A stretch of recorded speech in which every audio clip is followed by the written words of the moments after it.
Arestado na ang security guard na namaril ng dalawang kapwa security guard sa isang car dealership sa Commonwealth Avenue, Quezon City. Sa kuha ng CCTV, makikita ang sospek na pumasok sa kinaroroonan ng dalawang kasamang natutulog at walang habas niyang pinaputukan ng mga ito.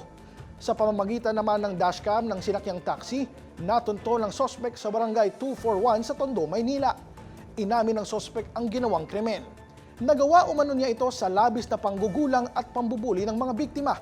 Anya, nagkainitan na sila ng mga biktima sa gitna ng inuman noong umaga na nauwi rin sa suntukan.